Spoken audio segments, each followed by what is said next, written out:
All right, this is Darker Days Radio. I'm one of your hosts, Mike, and tonight I'm joined by an eclectic crew. We'll go over everyone in a second, but we're excited to be doing part 2 of our Old Gods of Appalachia deep dive. It's going to be really rad. So, going around, we of course have Chris.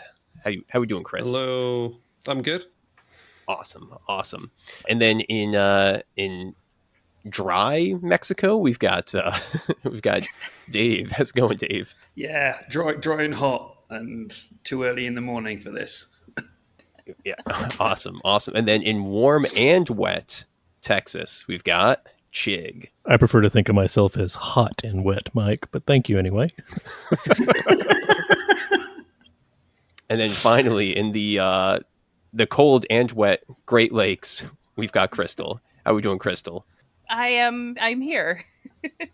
you're surviving as well. I don't know. We were talking about the weather. Felt like bringing it up, but I think that kind of sets the tone for what we're going to be talking about today, which is, of course, Old Gods of Appalachia and the phenomenal weather of that region, and then the great characters that we can play in said game. So I'm not the expert on this right here. I think our Cypher experts are going to be Dave and Chigg for the day, but well, if you listen to last episode, I'm not sure I'd call myself an expert either after having to put an edit into that. Sorry, everybody. No, it's quite all right.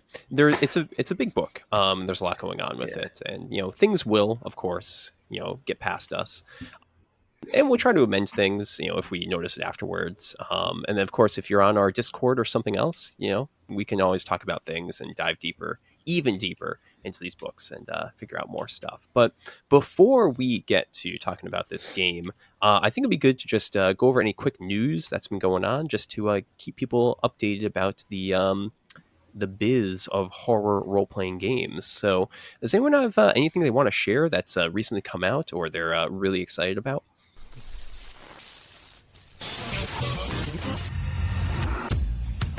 Yeah. So, right. Vow of Absolution for Wrath and Glory is out. So that is basically it's the Space Marine player's book, but it's focused on the, let's just say it is metaplot of the Absolver chapter, who were first featured in Chapter Approved back in 2001. And so Cubicle 7 basically got the we're told by Games Workshop, develop them, turn them into a full chapter. So we've now got a full history and everything to do with them as a Space Marine chapter. There's all the archetypes. So if there's a model, you can play it. We also introduced Tier 5 into Wrath and Glory. So if you want to play a Primaris in a Terminator suit, you can do that. If you want to play a Primaris Librarian, you can do that. Or Chaplains or Reavers or any of those... anything all the way up to like veterans and so forth. So there's tons of new talents, there's tons of new background, there's some plot hooks galore throughout, and then there's the GM section which explains how playing Space Marines is not just about killing shit, and also how to deal with Tier 5. So I can spoil it because obviously the book's out and I wrote that section. So basically my way of looking at it was, in my head was, playing Space Marines is a bit like playing high-level vampires, where you're going to have minions, and they're going to have internal politics within your chapter. So there's all that kind of fun. Sweet. That's interesting to hear that Games Workshop actually recommends the Absolvers being expanded upon in Wrath and Glory, because I always assumed that this obscure chapter was picked out by Ulysses Spiel back in the day. So that's kind of cool. Didn't know about that. I'm not too sure who chose it, but I'm sure it was basically a choice of pick a chapter that's not developed. Yeah, and there's loads. Pick a paint scheme. Okay. So I've also painted some more of those. So I've done that with my new airbrush. Other things are out. I can't think of products that are out which I've worked on. There's things coming up that I'm working on. Chigg, you interviewed Dave Chapman from Cubicle 7. I did. About the Laundry RPG, which, as we're recording this, the Kickstarter's basically like finishing up anyway. But that must have been a lot of fun. It was great. Yeah. You need to listen to it, man. It was fantastic. He was very forthcoming. I'm really looking forward to the Kickstarter fulfilling here in less than 3 days as we record this. It just sounds like a great game. I'm looking forward to playing it. Yeah, I got and sold on it as well. It's the evolution of the system that we saw in Age of Sigmar Soulbound. So that's what they're calling the C7D6 system, which is, I think, is a solid system to develop. I'd like to see, personal opinion, I'd like to see it go kind of almost be their OGL open games license system. That I think would be really good because I think you could use it for quite a lot of things. Yeah, agreed. Yeah, it's a clever one. Yeah. And then also the last episode out was me and Sean Wood, who we've had on talk about the Imperium and Imperial horror within Wrath and Glory and 40k RPGs. And I think Sean's going to be on Realm of Fire episodes because that's what we recorded. He's going to be out on Realm of Fire a lot. And so we talked about females in wargaming. No, so basically the entire controversy. It's not a controversy. Female Adeptus Custodes is not a problem. It's such a it's right. Basically, But bigots. I love identifying as a problem. Yeah, right. Like I identify your war neither as male or dollies- female. That's a problem. Your war dollies have armor. You're not going to be able to see their junk. Who the fuck cares? They're killing stuff. And if you want to do a head swap, so you have a female head armor, female head on the body of it, then you can do so. It's not hurting anyone. It doesn't change the rules. It's just people out there think the law is immutable. And Sean and I talk a lot about different places where the law is very much mutable. And ultimately, Space Marines were not chapters. They were not mass things in the original Rogue Trader. They were individual people who went off, and there were 2 female models. yeah, and here's the thing, right? Yep. Ultimately, and we've said this before about all these chuds who are always like super fashy, super bigoted, and they love capitalism, of course. Remember, they hate communists, love capitalism. Remember, capitalism does actually like widening the demographic because that means sales and money. And for Games Workshop, they'll change the fucking law if it means they can sell you more war dollies. 40k is written as an unreliable narrator. That as well. Everything is true. Nothing is correct. And then the other things we talked about was quickly about Trench Crusade. We're going to follow that up on the next episode. That's Thomas Pirinen. Well, the game that Thomas Pirinen of Mordheim fame is writing the rules. There's more stuff out for that. I've bought some minis for it. It might be a cool RPG setting. One actually you could use. Why can't I think of it? Crystal, your World War One RPG game Never Never going going home. home. would be. You could use that immediately to run Trench Crusade the RPG. Trench Nice. Crusade is basically World War One 40k, isn't it? It's if the Crusades never ended and technology and time progress up to World War One. That would actually tie really well into the premise of Never Going Home. Yeah. You could reskin, so it'd be dead easy. And then we talked a lot about Dune. Dune, because I've watched Dune 2 and how a Dune war game could be a lot of fun. And that's the episode. You can go listen to it, tell us how we're shithouses, and complain about us for being too woke. And that's all the news from me.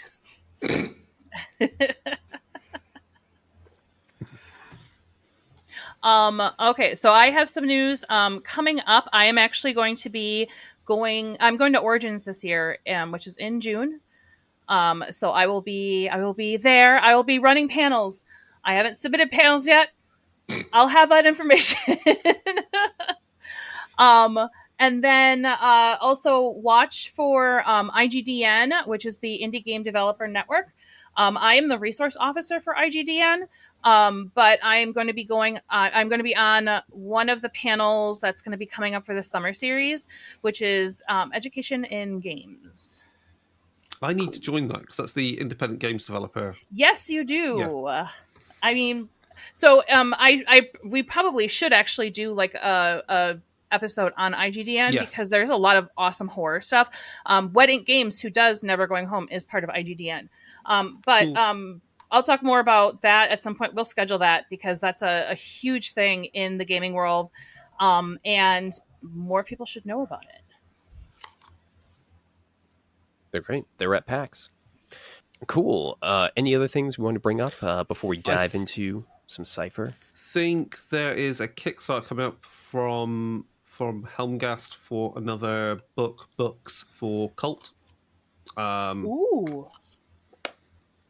I That'd be believe one of the books is meant to focus on the main book for the Kickstarter, focus on Metropolis, as in the realm, and the other one looks more at the illusion. So I'm interested in that. We can save that nicely for our next deep dive. Yeah, and I'm trying to think of other interesting things I've seen released or that I There's like. a Kickstarter for a new Morkborg hack based on black powder, called Black Powder and something. It looks really good. It's Black Powder and Pilgrims or something like that. Something like that, yes. Yeah. It's already funded by about 800% in like a day, so the Shocker. artwork looks really good. No.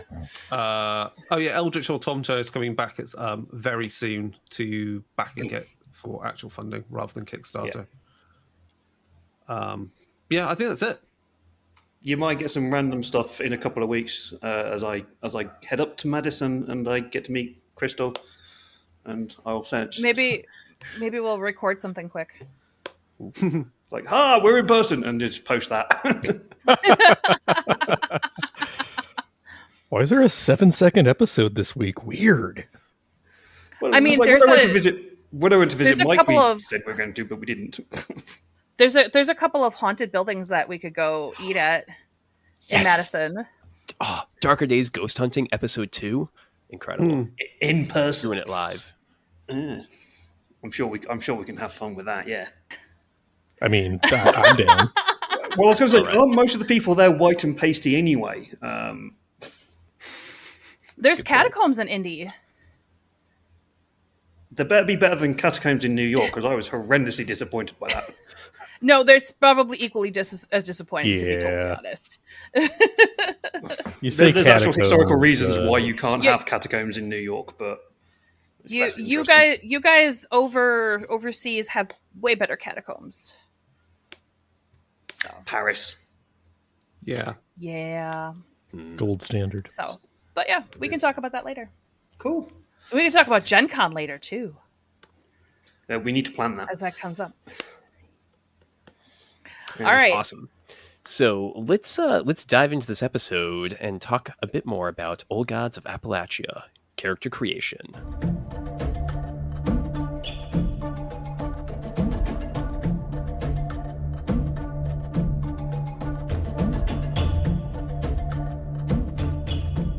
All right, I'm going to hand this over to primarily Dave and Chigg to take us through. I have made my character.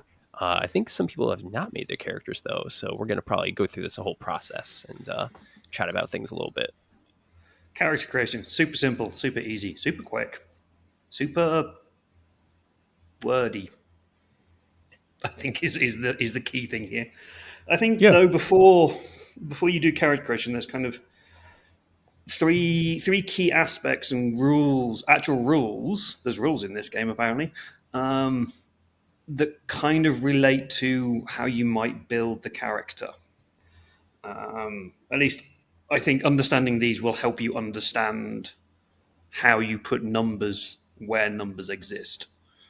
Because there's only, 3 numbers, something like that. But these are your pool, edge, and effort. These exist throughout all Cypher system games. So if you're aware of or know other games like Numenera and stuff like that, it's exactly the same. But the pool is your base stat for might, whatever the 3 things are again. I forget what they are now. Might, something, and something. Might, speed, and Intellect. So you create a pool of resources that will change. It will go up and down throughout the game. So these are kind of like your health bar. When you take wounds, you'll reduce your pool. You can spend your pool to make things easier, so reduce the difficulty of it. And then when you rest, your pool goes back up again. So the pool is designed to go up and down.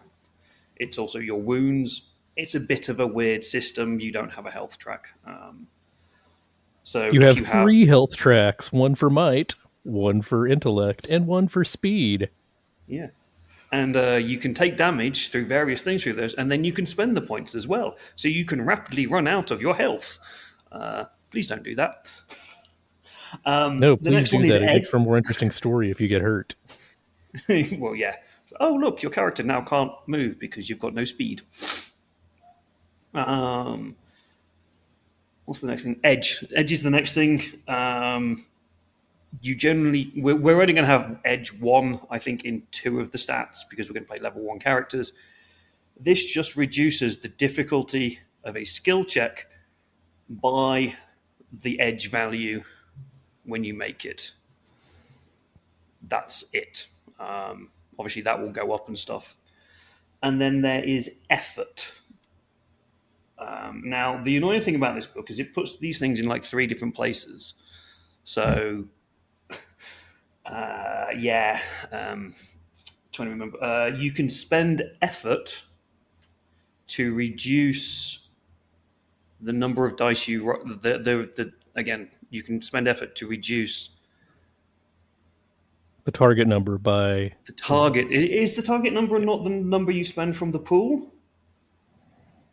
Yeah, I believe that's correct yeah. because he spent Yeah, yeah, yeah. For a 3 beginning character, pool to use that so proof. quoting from the book, for a beginner character, applying effort requires spending 3 points from the pool appropriate to the action. So you spend 3 pool points to reduce the target number. So this is why your pools go up and down. So that's effort and edge are kind of related, except for edge is a free effort spend that you get in whatever you're great at. Yes. So if you're the big beeferton guy, then you might get an edge in your might pool. And So what are you're we always- rolling in order to succeed at tasks? Chigg, do you want to... your amazing rolling- description from earlier? Please repeat. So there are 2 different numbers. There's a difficulty level and a target number. And the target number is always the difficulty level times 3. So you have to roll a d20 and beat the target number. So let's say that it's a fairly tough task. It has a difficulty of 5. That means that the target number you're rolling against is a 15. If you have edge, you can lower that 5 down to a 4, and now your target number is a 12. It is always multiples of 3. I have yet to figure out why they have both of them in the game, but they always do, because that's the Cypher system. And then it's like, when you do this, obviously, like most other games, there are critical successes and things like that, which is related to the difficulty number, not the target number. Mm-hmm. So on a 1, it's called a GM intrusion, so critical fail, GM gets to mess with you. And then there are like 4 others, 17, 18, 19, and 20. So at 17, if you roll a 17, not target number on the D20, you get to deal an extra damage. Same at 18, but it's double damage. You deal 2 additional damage. 19, you get a minor effect or a minor crit. At 20, you get a major effect. And we'll go through those in the game if and ever they turn up. But you're only ever rolling 1 dice as well. So It's always 1d20. 1d20. So yeah, I think that's basically the rules of the game. Done. In a nutshell, that's how you play the game. That's how you play the game. Yeah. And which always confuses me as to why this is a 400 odd page book. It's like, where are Lots the of words? setting. Lots of abilities, in the various character Yep. types. Yeah, that's what we'll come to in a second. I suppose it's like you Sorry, got. not I trying to think run ahead. Sorry. no, I was going to say because I'm just going to say it's like there's four. There's like each level there are 14 abilities. And I think it goes up to level 6. Or sorry, tier. Yep. We're talking about tiers in this game. So there's a lot of pages of Oh, abilities. there will be tears. Yes. Shall we move on to actual character creation? Let's do. Yeah. Let's do. Okay, so as I say, we are going to do tier 1, just because easy. I don't want you to have to read 37 million Abilities and descriptors. abilities and descriptors and crap like that. So the first thing we need to do is you need to choose your character type, which is effectively can we an go over? archetype. Can we go over how they describe it in the book? How you are a adjective noun that verbs. Yes, we can do. I'm just trying to find that section in the book, to be honest, at the moment. It is on page 24. I Character literally just type. found that one. There we go. You're welcome. Yes. Your character type is the noun of the sentence. I am an adjective noun who verbs. And this is the basis of the whole character generation, this one sentence where you choose 2 things. And Three within things. those things, 3 things? Adjective noun who verbs, yes, sorry. Three words. Don't sell it short now. You're making There's a 3 thing with entire threes. choices here, man. Yes, there's a thing about 3s in this, isn't there? So it's like you multiplied the number by 3 to get your target number, you get 3 words. There's You 3 get 4 stats. abilities. There's 3 stats. There's 4 abilities, but anyway. So anyway, yes, you get to choose a noun. Your nouns are, drumroll please, protector, sage, explorer, and speaker. So there's only 4 you get to choose from, but within those 4, there's quite a large range of things you can choose. Yeah, you Generally, might your think that it's protector very is- samey, given that there's only the 4 options. But at my home table, we had 2 protectors, and one of them was a big burly fighter type who liked to help others. He was kind of a paladin archetype, if you want to D&Dify it, and the other was a cowardly ranged fighter who was playing a sheriff's deputy. So there's a wide range in those 4 basic nouns, and the adjective and the verb really help define characters.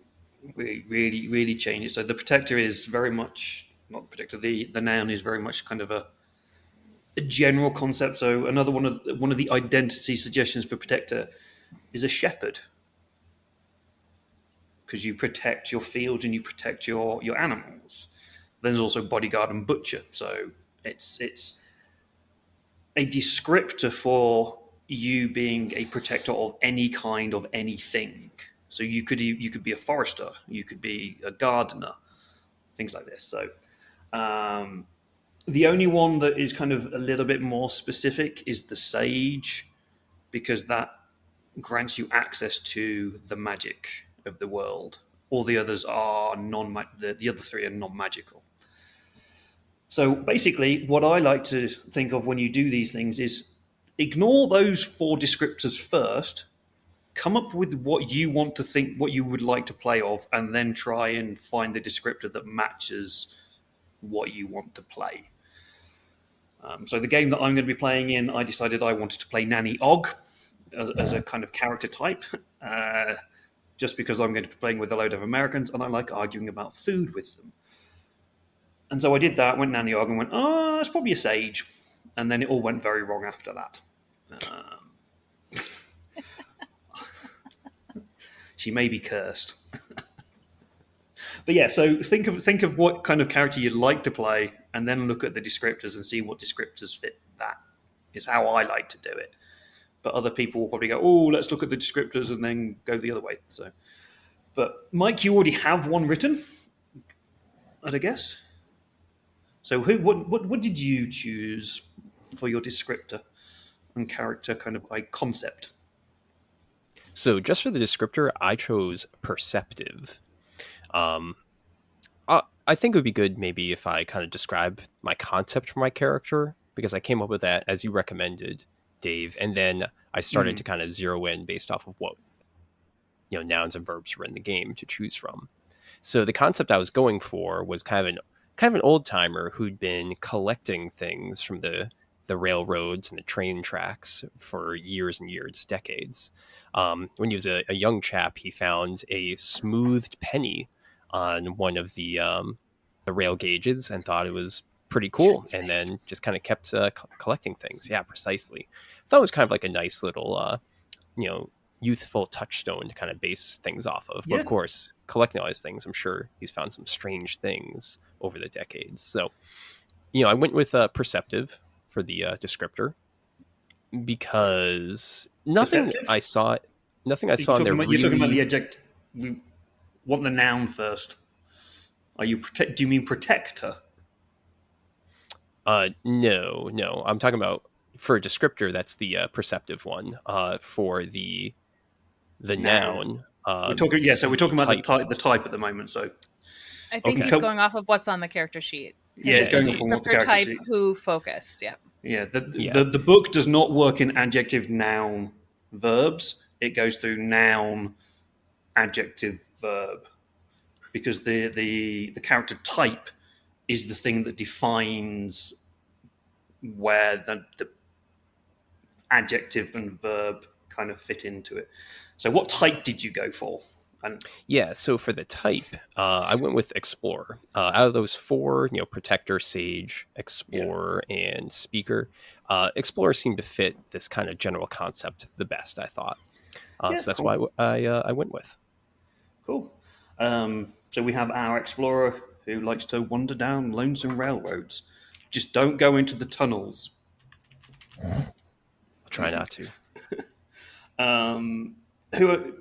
Who else wants to have a pick of a description of how they chose their archetype? Type, not archetype. Anybody got any other ideas? I haven't made my character yet. It's on my to-do list. I thought we were going to do it this episode, so I didn't go out ahead. Unlike some people who. Do you have Okay. character concepts? Do you have an idea of what you want to play and how that then might fit into a type? I do. I wanted to play an herbalist, a folk doctor, somebody who works out in the woods and goes out and finds all the rare herbs, because it is covered in this book. The herbs, they're at the back. Yes. Shh. Stop pointing out my faults. So yeah, he's a guy who goes out and knows the good mushrooms from the ones you can only eat that one time, and brings them back to town and helps out the people who might have been working in the mines for years and they came back with the black lung. So I think that would be a sage. That would definitely be a sage, because you like the sage. You bless the house with the sage. It's delicious. Put a little on my pasta. Yeah, cool. So we've got an explorer, a sage. What about Crystal or Chris?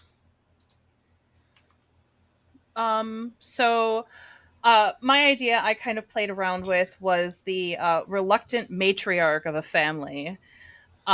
Essentially, like, if you've ever been in a family that has matriarchal tendencies, like the one woman where everybody always listens to her no matter what, that there is generally a whole bunch of other women after her that when she passes would take on that matriarchy role, except for everybody hates them.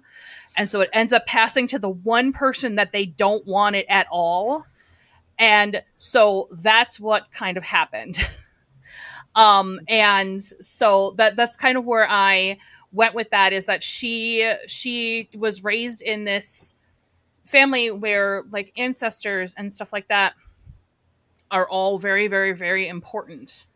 And so you honor your ancestors, you honor, the family that you have, but you always follow the matriarchal leader. Yep. She's the protector of the family.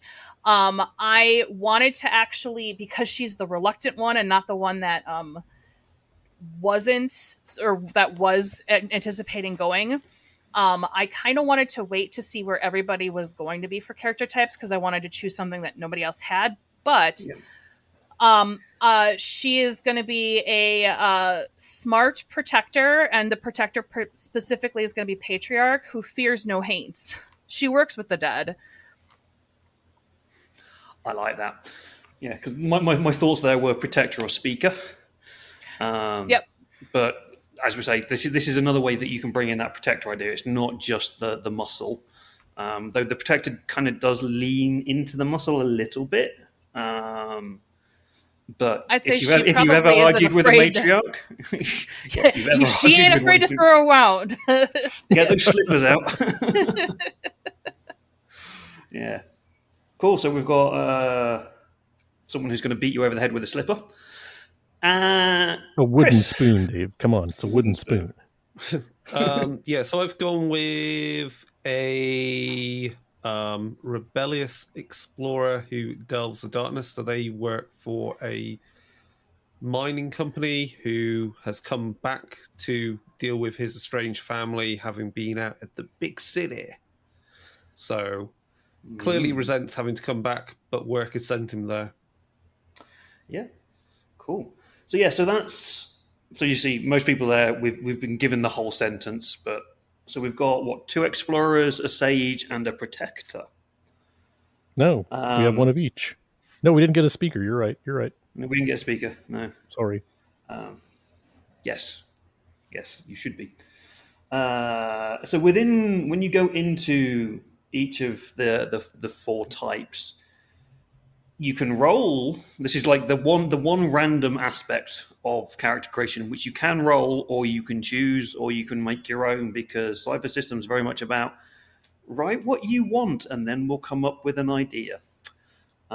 There is a D20 roll for the background. Obviously, you can keep that choice. You can write your own, or you can choose on it as you see fit. So if you want to do that, you can do that. The next thing in the character creation is your stat pool. This is where we start with some numbers. You'll find somewhere in the 30 pages each of these gets the stat pool. I've just pulled up the protector. The protector gets 10 in might, 10 in speed, and 8 in intellect. You then get an additional number of points to divide amongst those stats however you wish. So if you want to be the matriarchal power, I would probably put some in might and some in intellect. But obviously, it's up to you. How many points did you say was it? So for the 6. protector, it says 6. I think it's it's 6 for for all everybody. of them. Yeah. Okay, awesome. But Thank you. yeah, and I think that like each of them have their own setup for how the starting stats work. The sage, I think, is 8 in might, 10 in speed, and 10 in intellect. It might be slightly more in intellect. I can't quite remember. 7, 9, and 12. 7, 9, and 12. Because you know the good mushrooms that Oh help yeah, I do. and help. So yeah, I don't know what the explorer would be. It's 1099. 1099. Cool. And then you spread them all around.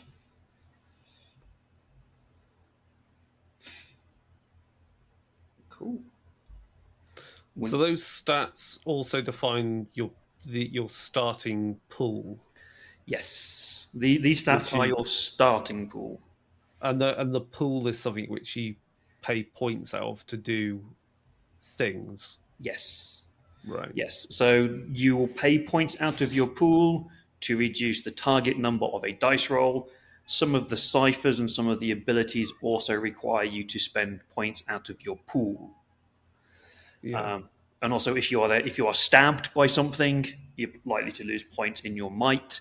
If you overexert yourself, you'll lose points in your speed, things like this. So they're like your health tracks as well. Yeah. And it then reminds me a bit of a little bit about how but I mean it's not for triggering abilities, it's more just to say your character did something. It was like Gumshoe kind of has a pool of points based upon your stats. Yeah. Yeah, and if you just take like a rest or something, you can recover these quite quickly. So in a campaign-like game, these points will go up and down a lot.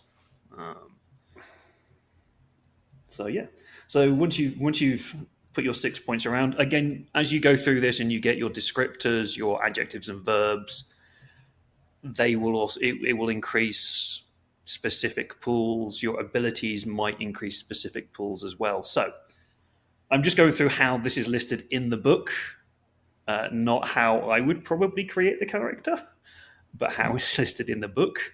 The next thing you do is you choose your 4 first tier abilities. And each one has, I think there's like 14 in each of them. Well, doesn't the other thing is it because we're playing first tier? The other thing I see is it says your effort is 1. And remind me, what does effort do? Effort is. Hang on, let's get this the right way around. Let you lower the target number, the difficulty. And how and how often can you do that? Effort is once. So effort is the number of times you can lower your target number by spending points from your pool. Right. Yeah, by spending 3 points. Edge is the free one. Yeah, and then you get edge, because I see it says, in the Explorer it says might has an edge of 1, the others have an edge of 0, and then it says you've got Cypher use and then something on starting equipment. And we'll come to those. We'll come to those in a bit. But yeah, so you will all get 1 effort because you're tier 1. You'll get 1 edge in whatever the speciality is thinking for that. So protector, the idea is you're the stronger one, so you get an edge in might. Sage, you'll get an edge in intelligence or intellect, and I think the Explorer will have it in speed. I think. So, I have come to a change, a cycle lock. So protectors don't have access to magic. So I can't do fear no hates because that's magic. Yeah, it's talking to spirits. Wait. You can. That's just you. Yeah, it just means that you don't have like witchcraft. Okay. You don't. You have. Yeah. So you probably have an inability. Yeah. So it's a magic. You have an inability in crafting, understanding, and using magic, which means the difficulty level of a roll will go up. Okay. Sorry, the target number of a roll will go up by 1 level. Okay. So you can have it. It's just you're not very good at it. Okay, that still tracks. So yeah, we'll come to the ciphers at the end. I think everybody gets 2. Maybe the sage gets 3. I can't remember. I get 3. Yeah, sages get 3. Yeah. I'm magic. Yeah, but we'll come to what ciphers are at the end because it's the cipher system, and we'll keep you all waiting.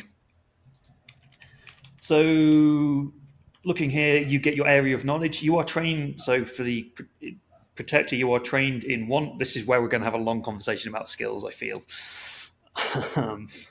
You are trained in 1 non-combat protector-related area of knowledge in which you are not already trained. You're not trained in anything because you've not been given any skills or anything at the moment. Nah. Yeah. The order of writing things in this book is interesting. So from that, I think it just basically means you can't be trained twice in any skill. Yeah. You can be trained, you can be specialized, and you can have an inability. And you can have all 3, which I find hilarious. So my nanny Og character is trained in herbcraft. No, he's trained in knowledge of herbs, but also has an inability in knowledge of herbs. So, Right. depending on the day that she goes out picking herbs, she either knows what she's picking or doesn't know what she's picking. Great. She's on hallucinogenics then. Great. Yeah, pretty much. Like, But yeah, so that seems fairly simple picking a skill, obviously. It's like, it's Yeah. basically kind of, it's very much, you get the skill for free, can't take it twice. Yeah. What does, because at the end of the sentence it says enabler. What does that mean? So there's enabler and what's the other word? I can't remember what the other word is now. But there's two words that you find at the end of action. Yeah. So one is a permanent thing that And you one just you have kind to of can spend. do whenever you want. Right. And an okay. action is a very specific. You have to So make a action roll to for it. initiate. Right, fine. Okay, that makes sense. It's at the end of things. Yeah, I can see that. And then the other thing, which I'm sure we'll get onto because it's the next thing after we've chosen our skill, our area of knowledge, is I noticed with weapons it has practiced and inability.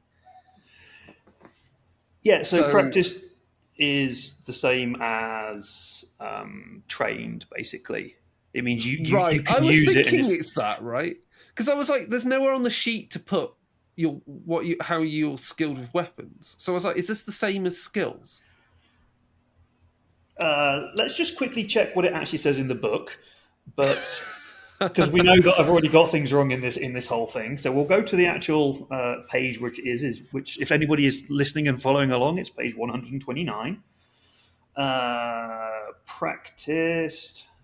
Where's the P? Because it's not the normal unmodified ability to use a skill, not trained, specialized, or an inability.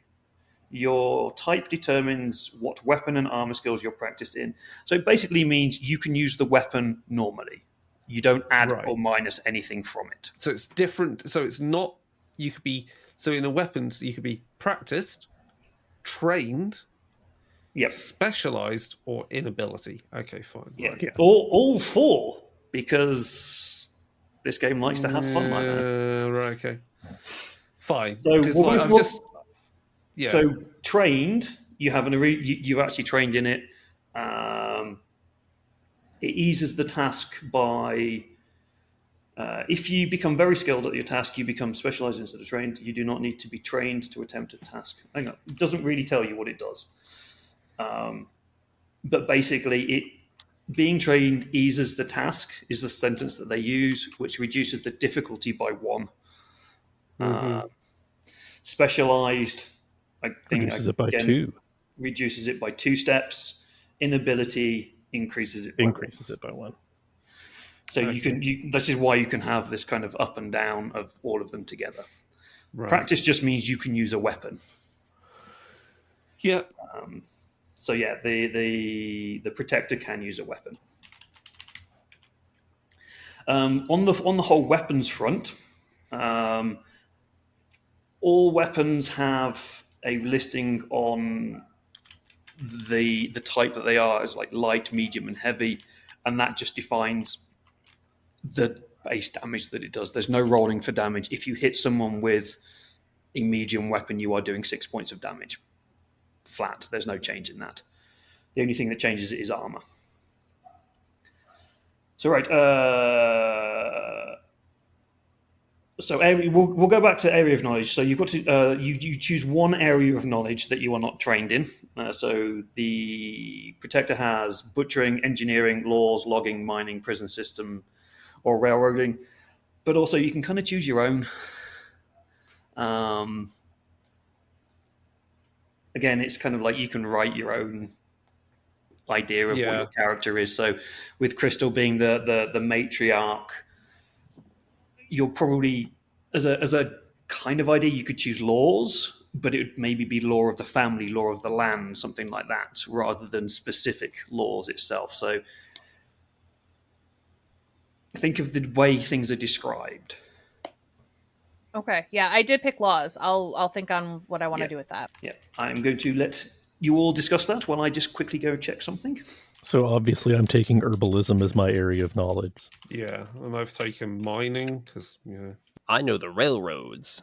Choo choo. Yeah, but I can't afford to take them. I just walk along them and look for stuff. I could probably afford to take a couple of train rides. Probably have once or twice in my day.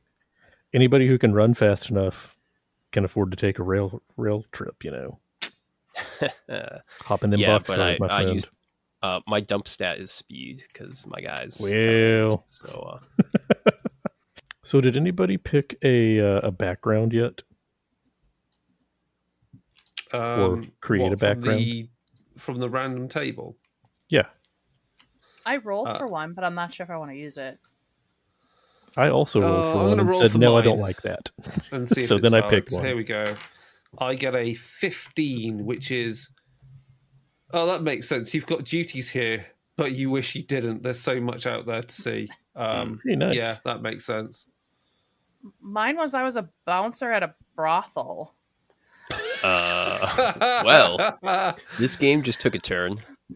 Just in time for David to get back. He didn't hear what just happened. I believe the term is a house of ill repute. Mike, what have you done? With the ladies of the night. So, yes, please explain. I kind of don't want to. You can pick a different one. You don't have to use that one. Yeah, I know. So I rolled for a random background, and it ended up being I was a bouncer at a brothel. I'll explain the whole the beating them with the shoe thing. I took quick throw as a ability. Yeah, cool. Makes sense. So I decided you don't obviously have to do that, but you can write your own. So. Go ahead, Yeah, Chigg. I'm kind of I was left on someone's doorstep when I was a baby. I don't know anything about my past. We're talking about the game, right? Yeah. Yeah. Yeah, I look much too much like both of my parents to have been a foundling. Sorry. Well. Cool. So, have we all chosen an area of knowledge? We have. Cool. Magic, everyone will have something written about magic. I think all of you are untrained except Chigg. You get to choose two, don't you, to have yeah, the neatest part about the Sage is there are 3 options: crafting magic, understanding magic, or using magic. I get to be trained in 2 of them, and I have an inability in the 3rd. It's fucking hilarious. It's amazing. So I chose to be trained in crafting magic and using magic, and I'm unable to understand it. How's it work? That's exactly what I chose when I did my Sage as well. It's like, I can do this. I don't know why I do this and how it works, but I do it. It just comes to me, from the ether. Yeah, that's hilarious. No, I think it's fucking. I think it's it's one of the really nice, weird parts about it, and it really, I think, actually adds flavor to the whole old gods actual things. Like all the old ladies and all the granny magic practitioners, like, yeah, it just works. Don't know why. It's like I gave them this herb and they got better. Yeah, what did I go to wizard school and learn how this stuff works? Heck no, it just does. Let's go to wizard school. Wizard school's just filled with turfs. Anyway. Ooh, good point. Yeah. Yeah. This is why we're going animistic here. We don't want to deal with the that side of the world. University of Cambridge is like Hogwarts. Blah blah blah blah blah. Anyway. Anyway, moving on. Starting equipment. None of you have a broom to ride upon. Yeah. You start with clothing, surprisingly enough. You all are allowed to walk around dressed. You don't start naked. You don't have to start naked. You don't have to, yeah. You have clothing, you don't have to wear it, mind you. So each of these will have your own description of what your starting equipment is. And as I say, you all start. Everyone except the stage starts with 2. The stage starts with 3 ciphers. Again, we'll come to ciphers at the end because there's a list of 100 of them. Christ, that's just Yeah. that's just a lot. Yeah. That's There what the is- system is named for. Indeed, there is actually a random table if you do want to randomly generate, which Obviously, we're going to to randomly You know, generate. you get but when you get faced with systems where there's lots of options, but there isn't much guidance on what to do on how you build your character. Random tables are beautiful. You gotta love, like, I think this is something which we got from like Warhammer and Imperium Maledictum. It's like, yeah, you could have a very clear vision of what you want to play, and if you're not certain at any point, you can randomize, and it's quite good at that.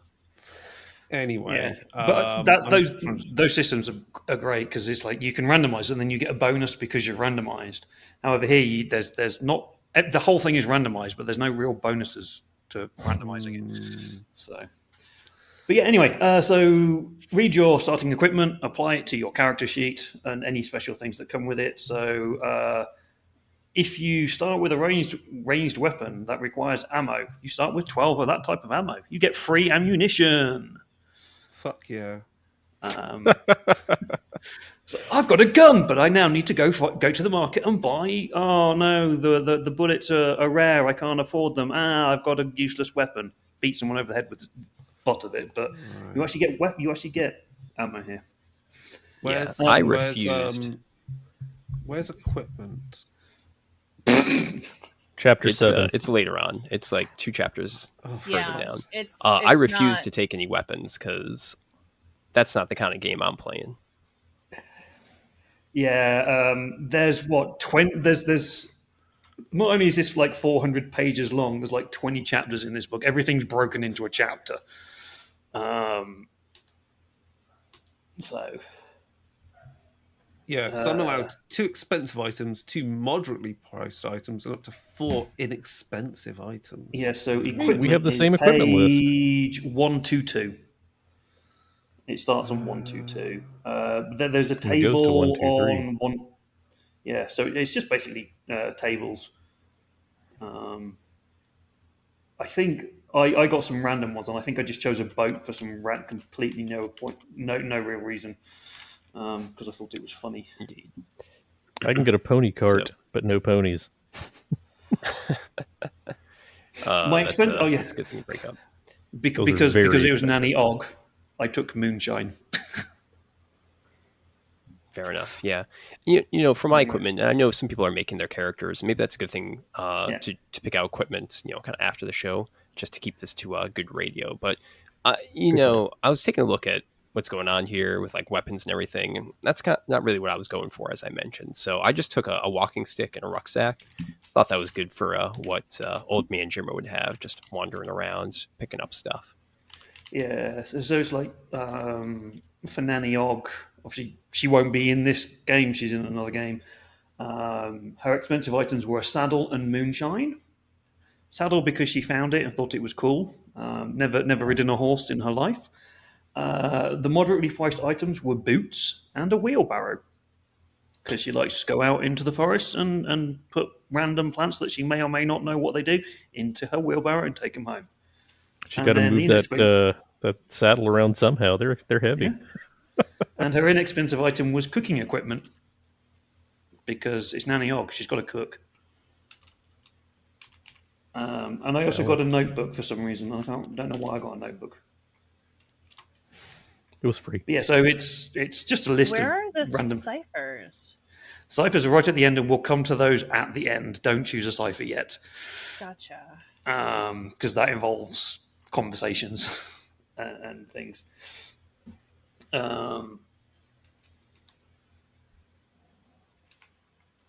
So Abilities. it does also say, abilities. There is a list in each of your things at first tier, whatever it is. There's a list of 14 abilities that are completely unrelated to each other, and you get to pick 4 of them. And 3. you'll notice that 3. I thought it was 4. Choose 4 of the abilities described below. Protector is No. 4. I only get 3. It's because you get an extra bonus of magic. Yeah. So I've gone through and selected my abilities while slowly reading this and going. Yeah, there's a list. Just before you go through them, just for everybody who's listening, you'll quite often see that there's kind of like 3 key points that happen in abilities. You'll have the name. Sometimes you'll have next to the name something like 1 might point or 1 speed point or 1 intellect point. You have to spend that point to do that ability. And most of these are action abilities, which is you do it in combat or you have to spend an action to do it, which is the other part. You've got an action or an enabler, which we've already talked about. Some of them are free. So, Chris, if you've gone through, what have you got? I've picked Decipher, which costs 1 intellect point. If you spend 1 minute examining a piece of writing or code in language you don't understand, you may make an intellect roll of difficulty 3 or higher based upon the complexity to get the gist of the message, and it's action to initiate. So that's kind of cool. Yep. I've also picked Iron Fist because I think I felt that fit with the rebellious thing as a rebellious kid that wanted to leave the town, mostly went to fights. So, yeah, he's been to fight school. When you make unarmed attacks, such as a punch or kick, it counts as a medium weapon instead of a light weapon. Kind of cool. And then I've gone full on the book learning. So we've got skilled exploring, and I've trained in perception and sensing danger, which makes sense if he's been on, after his schooling, went to like work, for a mining company. He's got used to dodging, dynamite Collapsing going off and mines. shit like that. Landslides, yeah. And then the skilled learning is in it's one of them was in geography, but I changed it to geology because it made more sense. Yep. Because your rocks. So it says such as history, geography, language, mythology, and so on. So I was like, "Fuck you! I'm taking geology." Yeah, take so on. As you know, we've said throughout this, you can choose your words. And I've taken history as well. So I thought that was fun. And what's the last thing? That's it. He's a fist fighter, and Knows his rocks. Knows his rocks. Knows his rocks. Rocks for jocks. Geology 101. Cool. So we've got our rock climber boy thing. Other people's who's managed to read them all and make decisions. We'll go with Mike because at least you've got a character created. While we give maybe Crystal some time to read more, unless she's already decided. Yeah, sure. So real quick, kind of following the kind of exploratory concept for Old Man Jimmer, I picked Decipher. So that's really good at like decoding messages and languages. I figure that there's been a lot of things that have fallen off of railroad cars that he's picked up and tried to learn languages and figure things out, and maybe just got a knack for it. So I thought that was kind of cool. Find the Way, which is a way to kind of navigate when lost. Finding routes and all that kind of stuff, because he's just been around the block many times. Took Wilderness Explorer, again, kind of following with that theme of navigating through the natural world. And finally, Critter Companion. Yeah, that's right. Old Man Jimmer's got a little turtle in his pocket, because one thing you might not know is that You can throw a turtle when at a you guy build and it'll hurt. roads, you could do that. When you build roads or highways, railroads, for example, a lot of times turtles actually can't make it to the other side, so you need to put in a little culvert or something on occasion so they can crawl across and go to their. So the culvert is your pocket. The culvert is my pocket in this case. Yeah, is it the same turtle every time? I don't know. Maybe just picks them up and then drops them off somewhere. Is it? I'm hoping it's like one of these giant turtles from. No, It's a 600-year-old Carriers a rucksack. It's a Just a snapping little turtle. just a little guy that can fit in the breast pocket. Just a little guy. Oh. Does your turtle have a name? We'll go with Spot. I would have gone with Raphael, but Spot's I good. was going to say exactly the same thing. Donatello, yeah. Yeah, that or Michelangelo, and every now and then you just see none of you know that there's a turtle in there. He just slips a piece of pizza in the pocket every now and then. Yeah, it's his pizza pocket, his hot pocket, if you will. So going with my sage character concept, I took living off the land, which means that after an hour or so, I can find food, herbs, and potable water in the wilderness. I can find enough to feed a small group of people if you guys don't think to bring your own snacks. I also took see the unseen, where I automatically perceive creatures and objects that are invisible, insubstantial, or magically hidden. And finally, to fit with the theme that I have going here, I took create deadly poison. For 3 or more intellect points, I can create 1 dose of a level 2 herbal poison that inflicts 5 points of damage. I can apply this poison to a weapon, food, or drink as part of the action of creating it. So don't let the pizza go near it.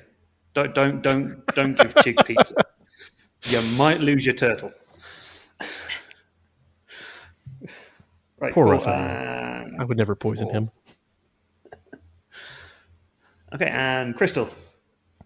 Okay, and these are special abilities we're going over, right? These are your abilities, yes. Okay, cool. Just making sure. So I took danger sense. So yeah, basically my initiative task is ease, and I pay the cost each time this ability is used. Yep. Don't mind. I'm trained in intellect defense, so it's harder for me to be targeted with intellect abilities. Yep. Just a scratch as I ignore the impaired condition. So I treat it. I treat the debilitated as impaired. So you drop the damage level by 1. Nice. And then my last one is reflective of a lot of the training that I have, which is quick throw. Which is as soon as I use a throw-in light weapon, I can again immediately throw another weapon. You have 2 slippers, so that's 1 on each foot. Sorry. Or you're going to have a bag of wooden spoons or something, yeah. I have throwing knives, which are considered light. Okay. You can reskin those if you don't want them to be, knifey. Knives. Yeah. Or not. But Maybe you're just yeah. You're into it. It's a set of kitchen knives, isn't it? It is. It's just There's a meat like a set of kitchen knives. There's a fish knife. There's a cheese knife. Right. Brilliant. Now the wonderful thing is everything moves outside of this character type, and we go into character descriptor. I've also done my equipment while we were going over things as well, cool. So I've done that. What equipment has? I'm guessing you've got a small rucksack full of various shiny pebbles. But yeah, if you want to go with the equipment, while I find everything else. Yeah, I took a miner's lamp, a shaving set, a journal, and a coffee pot as my 4 cheapos. And then my 2 mediums are an encyclopedia and a camp stove. And then his 2 expensive items are a suit and a light handgun, because, he's not been back to these parts in a long time, and apparently they're dangerous. Yeah, well, those strange people hang out in the caves and tunnels and whatnots of Appalachia. Not all of them are savoury. Yeah, cool. So the next bit we're going to go into. So we have had our type, we have had our noun, which has given us a lot of things. Next up is the adjective. So the bit before the noun. There is a list in the book of many. I think there's 40. There we go. Yeah. You can choose one of these, or you can create your own. Your own is fine. Just realize that when you create your own and choose your own, you have to then create your own rules for it. And don't meta the game, please, if you do that. Don't make it OP. If you're going to create your own, do have a read of some of the ones that are written for in the book so you can get an idea of what they do. So, for example, when it says for Rebellious, it says you gain the following characteristics. It says +2 to your might pool. Does that also increase the might stat by 2? Yeah, The pool is the the stat. Right. So when it says on the character sheet pool, that's your current amount, and the stat is your limit. Yes. Yes. Right. Yeah. The character sheet is a little bit confusing on this. Yeah. See, when it says +2 to your might pool, that a pool to me, the pool is the temporary thing. It's if like in Vampire, if it said +2 willpower points, I'd be like, that's to my willpower points, not to my willpower stat. They are two things related, but the value of one varies in relation to the other. Right. Okay, that makes sense. Yeah. So basically, your base number is increasing with all of these things that get added in. So your +2 to your might. If you had 10, it's your limit is now 12. Yeah. It's just it's. I'm going to be blunt here. It's badly worded. A lot of this is badly worded. It does require you to kind of have a base knowledge of some of the other games to know what it means. If you're experienced in the Cypher system, you know what's going on. If you're not, you have to read it a few times to really kind of understand it. In each section, there are examples of characters and how they've gone through character creation, which really helps with beginners who have not done this before. So do be aware that if you are new to Cypher and you are trying to create a character, it goes around the houses. Read the examples in each of the types, and it will give you clues as to how things work. So even though it kind of seems simple, with just choosing 3 words, it gets complex because it's not worded so well. But anyway, we'll move on. Let's go for our descriptors. Let's go for our adjectives. So Chris has chosen rebellious, which gave you +2 to might, and then I'm trained in. I took intimidation, and then it says you're trained in persuading other people. So I put trained in persuasion. Which it's a bit weird, that isn't it? Because it describes those two, the skill, as in you're trained in interactions involving intimidation and questioning authority. It's like, well, just put the skill name and it's done. Like, it's being wordy when it doesn't need to be. And then, that's the whole book. Yeah. And then there's a nope, which means if someone gives you advice or a command and you do opposite to what they tell you to do, your task is eased. So, I guess that's essentially represents the fact that you find it, I guess, easier to resist commands authority or like the police come up and say, "Fuck off! Can you not do this here?" You're like, "No, it's easier for you to not get arrested." Then there's inability. You're great at listening to your own voice, but that means you don't always pay attention. You're hindered in tasks involving listening to others and retaining information. Yeah, and then there's a link to the start an adventure, but I think we'll figure that out because I mean those are just again, ideas. So that's it. Yeah. So Chris will be the awkward one who will run off and do what they want while you all chase after them, going, "No, please don't run into that mine. That's dangerous. There's dead people in there." And then things happen. Cool. What other descriptors have we got? Please say someone chosen cursed. I thought about it real hard, but then it said that you have an inability to distinguish herbs and stuff, and I'm like, well, that's the opposite of what I want. Yeah, but that's what Nanny Ogg has. She's like she has an ability and an inability. She's trained to look at herbs and also doesn't know what they are. Yeah, it's just too much against what I'm going for, I guess. Okay, foolish then for you, right? Anyway, so what have people chosen? What have other people chosen? Chig? I was thinking of superstitious, actually. Okay. Makes sense with a sage. What does But superstitious do? I'm not tied down to it yet. I get +4 to intellect. I'm trained in initiative actions, so I guess any of them, and trained in sensing danger. And when something bad happens, I can act on my beliefs to dispel it. So once per day or once per 10-hour recovery, once per long rest, I can refuse a GM intrusion without spending XP. Huh? Or I can spend 1 XP and work with the GM to turn the intrusion into something positive for me. So yeah, okay, sure. The bog creatures come up, but they think that I'm pretty cool and they give me candy. So that would be quite good for someone like me who is really bad at rolling dice and always rolls 1s and 2s and things. A GM intrusion happens if you roll a 1, so it's a natural failure. And or I have spend certain things. I have a lucky charm, a heart, a star, a clover. No, like a lucky rabbit's foot or a 4-leaf clover, Yeah. or a piece of broken mirror.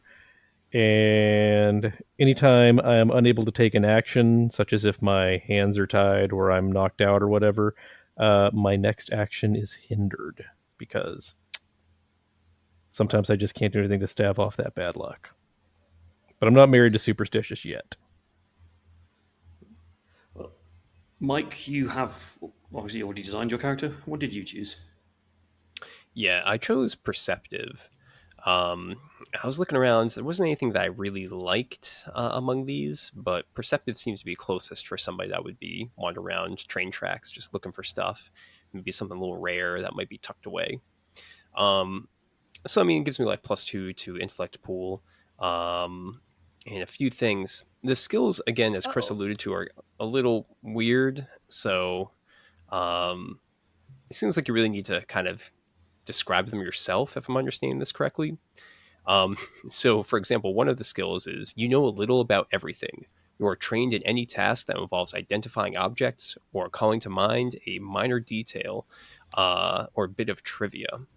So, for that one, I just wrote down the skill Bardic Knowledge. I thought that was what covered things best.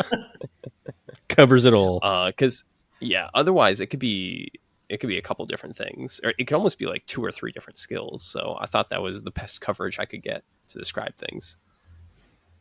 Yeah. Yeah, it's perceptive is not quite perceptive. It's not what you'd expect it to be. It's not looking at things. It's general knowledge about the world and stuff. So there's also, if you're looking to find things, you could take something like sharp-eyed as well, where you're trained in perception and initiative actions, and you're looking for. It's more. That's more of the fine detail looking at stuff. Yeah, But I mean, perceptive is one kinda cool. of my skills for perceptive, I just wrote down as perception, so I think it works. I'm okay with sticking to it. No, that's cool. That's fine. Crystal. All right, so I chose smart, which is basically like not book smart, but like memory smart. Yeah. So it's I get a bonus to my intellect pool, and then I'm trained in an area of knowledge of my choice, and that one I did understanding motivations. Yeah. And then the other one was being trained in all actions involving remembering or memorizing things you experience directly. So I put memory recall. Yeah. Photographic memory, memory recall kind of Yeah. stuff. Yeah. Cool. As Chris also said, these also have things like initial link to starting scenario, kind of like they're story hooks that can bring in to that. I'm debating the story at the moment. I have an idea to run something that is completely not kosher, I suppose, with the way Old Gods tends to run. to show you what people could do if you don't know the stories or how it plays. Or I could lean into how the stories and things actually do play. But I kind of like the idea of going, well, if I don't know the world or the system, what might be a thing we could do? Because as we've discovered, that even though it says you don't really need to know the podcast, it really helps. Cool, so we've all got our descriptors. I apologise about if you can hear the bell going off outside. I don't know why there's a man with a bell. The next thing we're going to do is focus. So this is the last part. This is your verb. One thing you learn about when you come to Mexico is there's always a guy with a bell.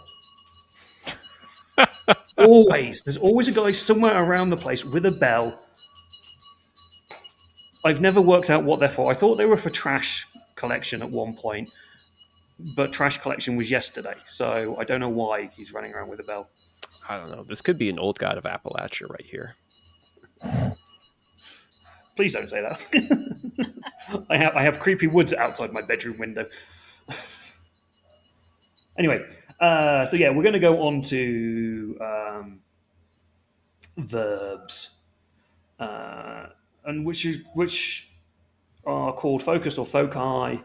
The chapter contains a wide variety to choose from, such as manifests the mountain, cannot escape the darkness, and makes a high, lonesome sound. For some reason, you decide to go every now and then. I don't know. So, some of these are very much in tune with the podcast, and you probably do need to know a little bit of the background and lore of the setting to truly understand how much fuckery they can involve. So there's one called Nose Jack, and if you listen to the last one, Jack is horrendously important in the podcast, not so much in the book. So yeah, I think that when they were writing the book, they might have gotten a little bit of a sneak preview of what was coming in the podcast, which is why they probably dumbed it down quite a lot. Because season 4 with Jack is things happen. So yeah, didn't really show up before recently though. But yeah, there's also becomes the beast if you want to be a werewolf.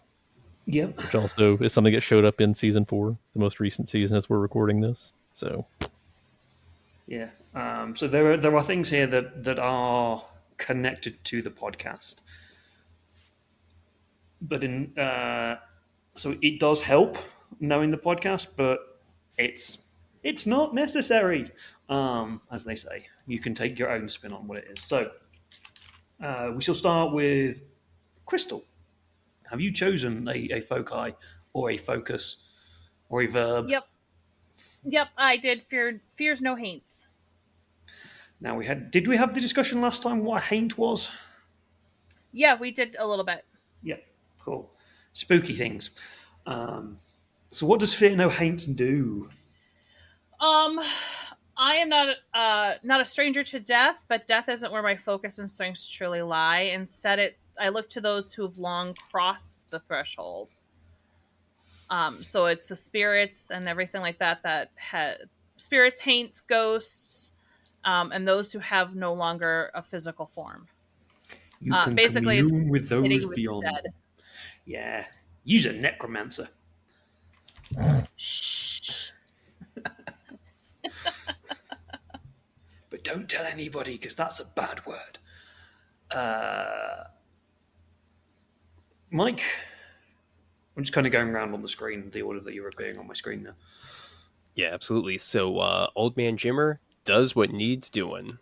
This is the very practical, pragmatic one, where I'm just basically a handyman, know how to fix a lot of stuff, and people rely on me for that. Yeah, cool. Chigg. I decided to go with serves the green. Oh, cool. Whoa. Which means I'm like a druid or a ranger to use the D&D terms. I know the trees. I know the things of the forest. I get 3 additional points to distribute however I want in my stat pools, and I'm trained in wilderness navigation and in identifying plants and creatures. You're not going to get lost in the mountains. Quite a useful trait to have. That serves the green, not manifest the mountain, which is a different focus. You don't want to manifest the mountain because that's a bad thing. Is it? Well, manifest those under the mountain, I suppose, is the bad thing. Next up, Chris. So I've taken Delves the Darkness, so basically like gloomy, dark tunnels and exploring them. So what does that give me? That means I've got additional equipment of a travel pack. I've got darkness powers. Your special abilities almost make no sound, whatever visual displays they produce are dark and shadowy. These alterations change nothing other than the appearance of the effects. So, I don't know, does that mean when I punch people, I can do it in a way that doesn't make a sound? You don't have to yell karate chop before you do it. Yeah. And then You there's can. There's something about GM intrusions here, which is sometimes items fall out of pockets or bags in the dark, never to be found again, or at least not to be found by the one who lost them. You're not the only one who knows how to hide in the darkness. And then my tier stuff is you're trained in searching, listening, climbing, balancing, and jumping tasks. Yeah, so again, adding in more skills randomly throughout character creation because... You made a kobold. Yeah. And then there's some stuff about connection, as well, like how you connect to the other characters or how you create connections to them. Most of the foci will have these connections. We can do those off screen. So rather than things like Vampire, where you get your relationship maps, it happens here. This is how you kind of connect. But one of the options is really funny. Some of them are. Go for it. Pick 2 other player characters. You're pretty sure you've encountered them both in the dark once doing something illegal. You can choose whether or not to share that information. The characters can choose whether it was really them, or it could have been neither, one or both, and they may or may not share that information in return. So it could be like I saw Chigg's character and Crystal's character in the dark ages ago, as before, doing, I don't know, trading illicit goods. We were making moonshine, obviously. Yeah. Yeah. You decided to go against the local chess club. Or the other one that's also quite funny and would be applicable to Crystal's character is this character is so loud in everything they do, you feel obligated to try and help them to learn to move more quietly through the world. I mean, I will not be quiet. That's me in real life, so... Yeah. But I mean, sure. I mean, they're just ideas, aren't they, for how to build the player group? Yeah. So yeah, they are fun, and we can have a lot of fun with creating those connections. There's that, and I think that is basically character creation done.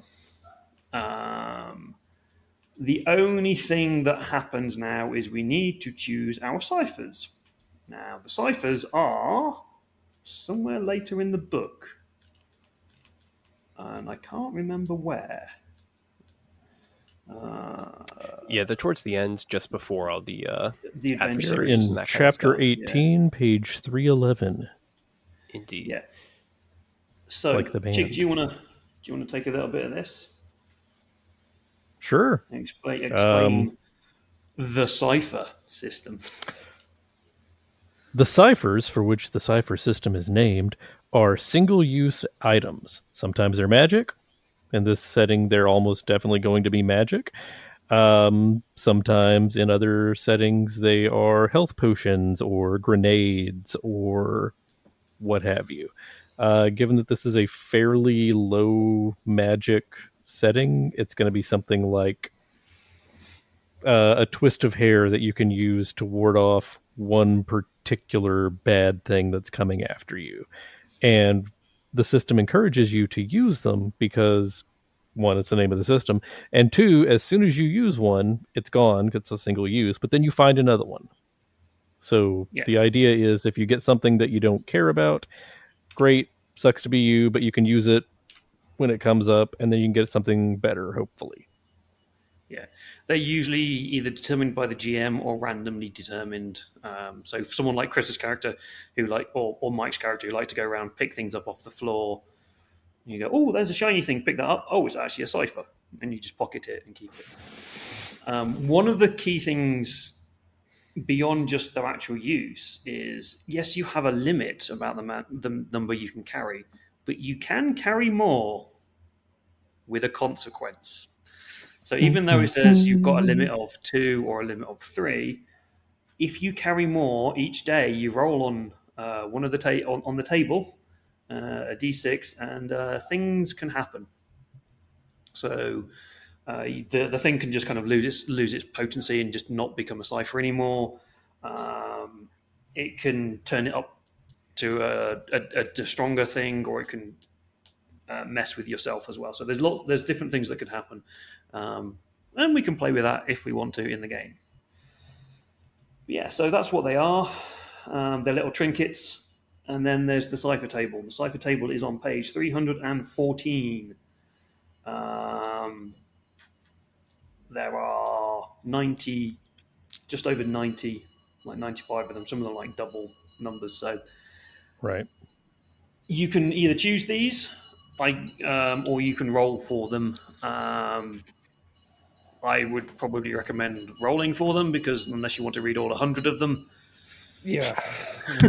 Sorry, I'm going to roll now. What have I got? I've got a 46. Hagstone. A hagstone. Which makes sense because you like to walk around places where there are stones. And the other one is a 92, which is weapon oil. Which also makes sense as well. Oh, that's it. Okay. Yeah.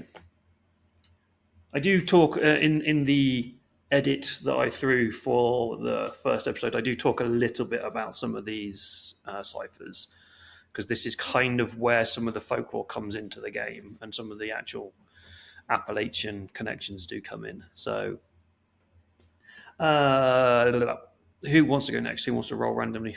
Or I rolled. Chosen? Okay. I got 3 because I'm magical. I got a crow baby. I got a crow baby, which is a little doll that I give it a name and I treat it sweet, and the next time I take damage, it takes damage instead, so it dies.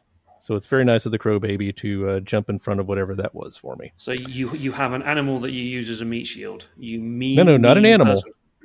Definitely not an animal. It is a baby doll. Oh, yes. I got a healing cob, which is a dried corn cob that I can use to heal myself as though I had a 10-hour rest. That's and cool. Finally, I got a red crown, which is a crown woven from a robin's feathers and sticks from an abandoned nest. I can wear it on my head, and I can read the surface thoughts of a creature within short range that I can see, even if it doesn't want me to. I can be a super fabulous creep. While doing it. I always look fabulous. This is just a bonus. So yeah, so as we said in the last episode, I put in that episode, you can start to see now where the folklore comes into it. So we said a lot in the last episode that there's not much. This is where we start to see it. So the crow doll, the red hat, and things. These are actual things that have come from folk magic and folklore. So, as I said, apologies for missing this in the last episode. Anyway, next up, who wants to go next? 2 more. I'll go. I rolled. So I got a Falcon's Eye, which allows me to I cover up one of my eyes, and then I can see 10 times as far as normal. I see you. And then the other one that I got was the Blue Moon Pie, which is a half moon shaped, and it allows me, if I or whoever eats it, regains points equal to the cipher level of my might pool. Yeah, cool. Yeah, there are different levels for ciphers, and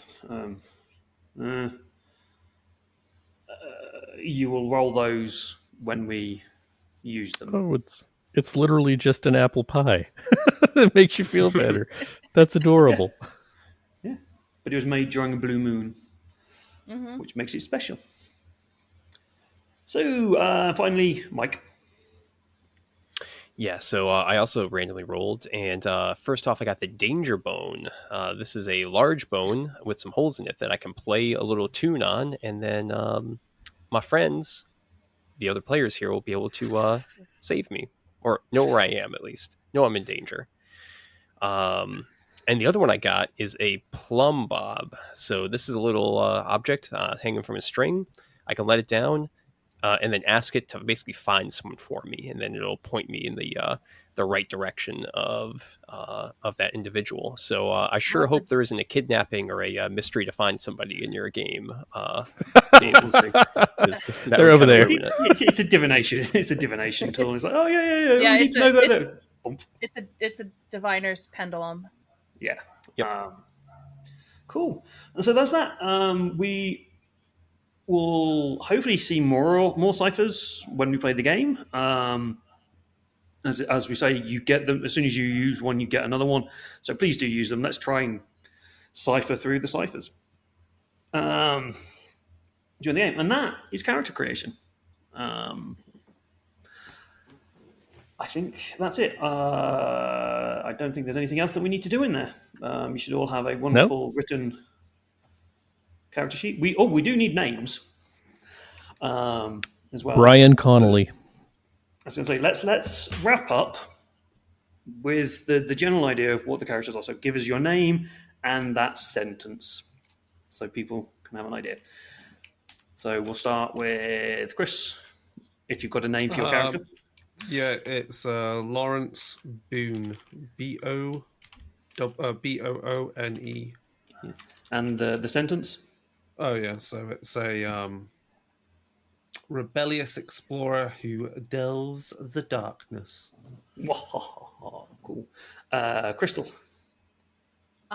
So Mary Lee is a smart protector who fears no haints. Cool. Mike. Old Man Jimmer's a perceptive explorer who does what needs doing. Cool. And Chigg. Brian Connolly is a superstitious sage who serves the green. Say that 3 times fast. That's how you introduce your character next session. Cool. That is that. We shall begin next episode with a scenario. We shall play the game. We shall delve into the old gods of Appalachia. As I say, playing with a few ideas as to what the story is going to be. We shall do that, and then we shall give our final thoughts on what we actually really think about the game, the setting, and the rules and whatnot. But we shall do that next week. So, Mike, do you want to wrap us up? Absolutely. This has been another exciting episode of Dark Days Radio. If you want to get in contact with us, you can, of course, go to our link tree and then find links to all of our different social media, from X to Blue Sky to Facebook, etc. But a great place to chat with us is, of course, on our Discord, which you'll find a link to in our show notes. I brought this up 2 episodes ago, like, hey, come to our Discord. And then we immediately started getting raided by bots all the time.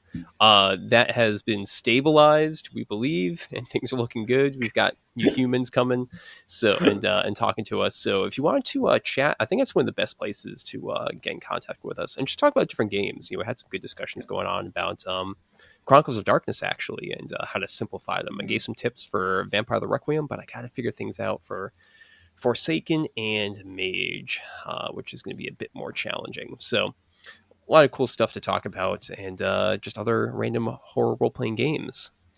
I think it's everything we need to bring up with this episode, right? Yeah. Yes, sir. I don't think there's anything else to cover. Awesome. Well, it's been a pleasure as always making characters with everyone. And yeah, be sure to check this out for the next episode where we actually play the game, which will be really exciting. So thank you, everyone. And to all the listeners out there, take it easy, be safe, and have a good night. Night, everybody.